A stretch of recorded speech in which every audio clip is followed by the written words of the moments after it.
This is part 2 video. In our part 1 video, we have calculated manually the source parameters. 400 kb grid, 400 kb is the source. Three-phase short circuit current is 40 kiloampere. Single phase short circuit current is 25 kiloampere, corresponding X by R ratio. And accordingly, we have calculated positive sequence impedance, specifically resistance value and reactance value, and we have created this source model as well, considering this 400 kV grid and this positive sequence impedance. Let's give it once again. Positive sequence resistance and reactance. This is the reactance value. And zero sequence resistance and reactance value.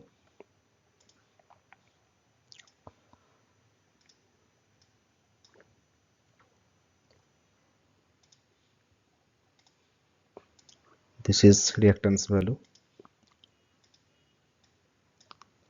So now this is done. Source modeling is done. Now today what we are going to do, we are going to create three-phase short circuit current, three-phase fault, and single line to ground fault also. And to validate what was considered in the manual calculation, this 40 kiloampere or this 25 kiloampere, or we can change also these values. Let's validate that. So for that, what we will do, we will create a fault here. To create a fault in this source grid bus, which is directly connected with this grid or the source, let's go to master library, and in this breaker and faults section, we can see here this is timed fault logic. Let's copy this and paste it here. So what is about this timed fault logic? Means time to apply fault, 1 second, 2 second, or whatever may be, and duration of the fault, let's say 10 second. And this is the fault, means what we want to create, whether it is under this fault type, whether it is single line to ground fault. Now it is single line to ground fault because fault is created in phase A and neutral. That means single line to ground fault. Now if we want to change this fault type, that means three-phase fault, but this neutral is no. That means for phase A, phase B, and phase C are sorted. Means we have created short circuit, three-phase short circuit fault here in this bus. And just to measure that fault current, we need to consider, let's say, one multimeter, connect it. Yes, that means a fault, three-phase short circuit fault is created in this 400 kV grid bus. Now let's measure this. For this, what we will do, we will measure instantaneous current. Yes, instantaneous current, and maybe this RMS current. This is 50 Hertz system, and correspondingly we need to provide the signal name also, instantaneous current. Let's say I instantaneous, and RMS current, IRMS. So we are done. Now we need to create that, we need to call the signal also. So signal 1, what we will do, we will provide first this RMS current. Now to plot this,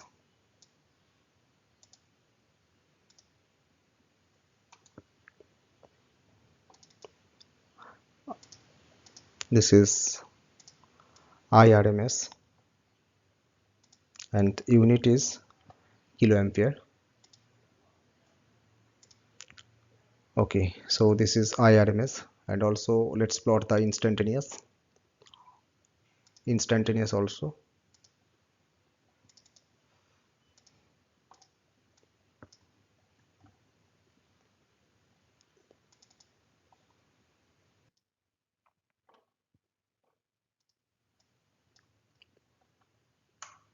This is instantaneous current.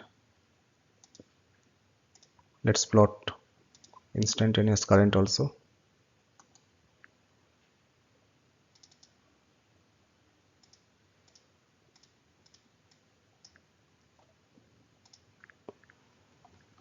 Kiloampere. Okay, now we need to plot here.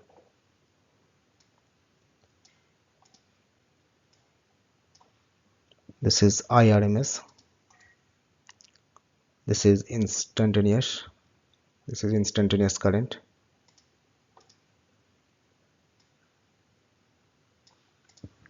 Instantaneous, yes, I think it's done. So we have created source,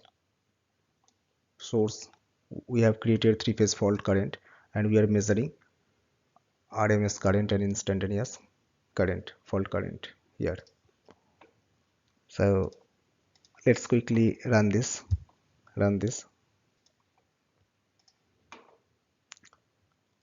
reset this.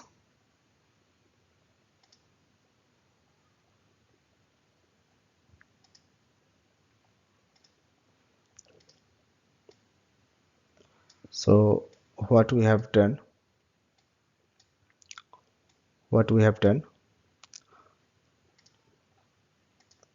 we have created a fault here at t equals to 1 second, so at this t equals to 1 second, fault is created. After that, this is the fault current, three-phase fault current. What is that? 39.998. That means close to 40 kiloampere, yes. So this is validated, 40 kiloampere. And this is the instantaneous fault current. Corresponding instantaneous current is 56.564. This one means square root 2 into 40 kiloampere, so it will come as 56.56. so it is coming 56.56. that means it is now validated.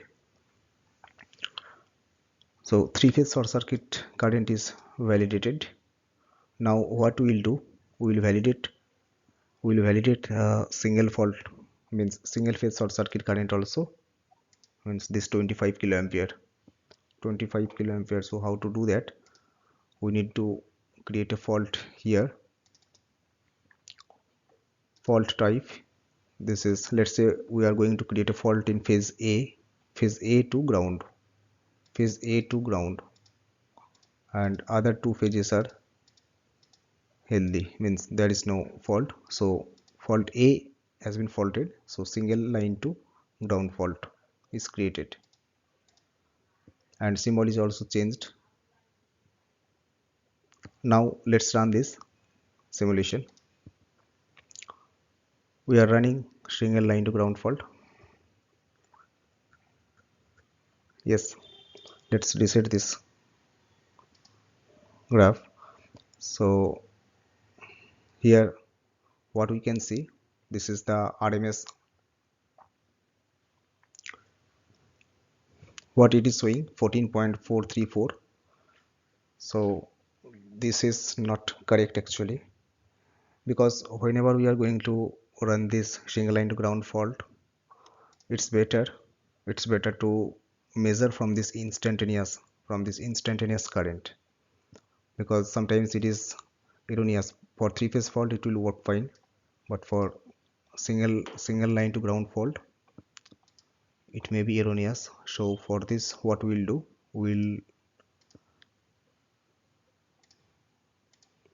we'll take the RMS value from the instantaneous. This RMS,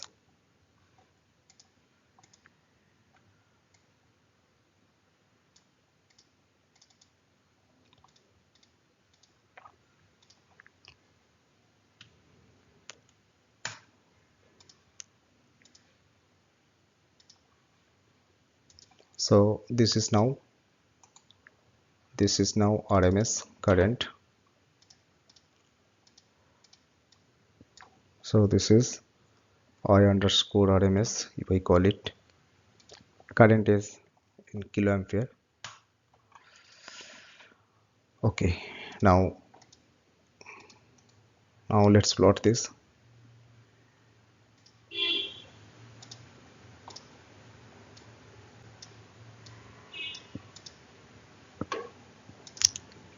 So we'll run this simulation.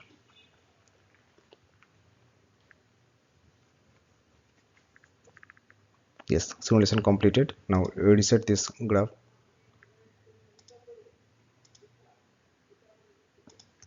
Measure. Yes, so what you can see, this is the RMS current derived from the instantaneous current. So this is 24.999, means 25 kiloampere. Here it is 25 kiloampere, right? The single phase short circuit current is 25 kiloampere. So we'll consider this RMS current. Let's say once again, let's check the three phase short circuit current also in this graph. Let's convert this three phase fault.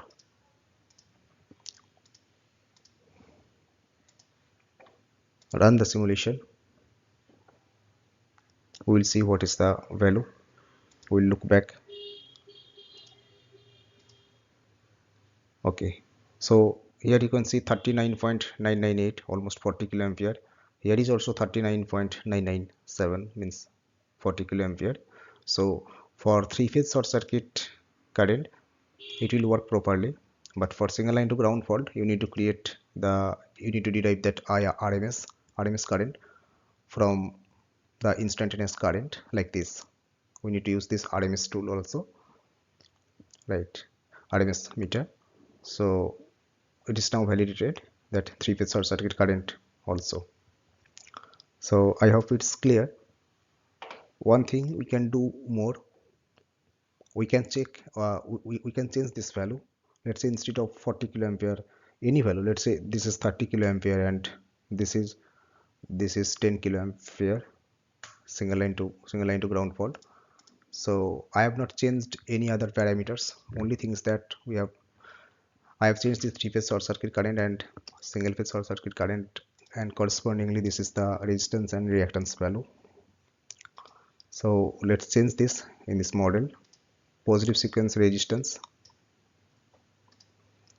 and reactance, positive sequence reactance, and zero sequence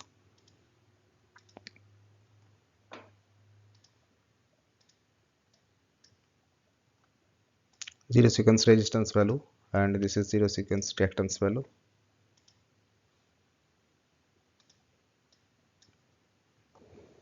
Yes, we're done. Now we are creating three phase short circuit current here. Let's run the simulation. Yes, so this is 29.998, means 30 kiloampere. So this is 30 kiloampere, and corresponding instantaneous current is 42.42. So this is 42.42, and if this is single line to ground fault, change this.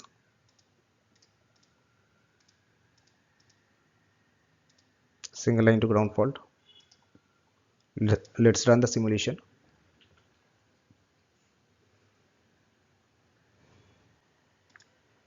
Reset the curves. Okay, so we'll consider this one. So this is 10 kiloampere. This is 10 kiloampere, right? This is 10 kiloampere,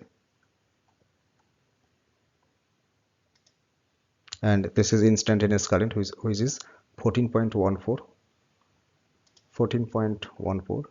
This one 14.14. So 10 kiloampere and 14.14 is the 14.14 is the instantaneous current. So in this way we can validate any three-phase short circuit current, three-phase fault or single line to ground fault. Any other fault, any other type of faults also, maybe line to line fault. So what to do in that case? We need to create that fault here. So for line to line fault, let's say we are creating line to line fault, means in between phase A and B. So these two will be yes. These two will be yes. If it is line to line fault, that means three phase fault. If it is line to ground fault, means triple LG fault, LLLG fault. So in that case all will be yes, means all three phase along with this ground, right? So in that case we can validate also that point. So in this video up to this, I hope it's clear in these two video how we have modeled the source parameters and how we have created three-phase fault current or single line to ground fault current or any type of fault current, and how we have measured and validate all these RMS and instantaneous three-phase and single phase fault currents.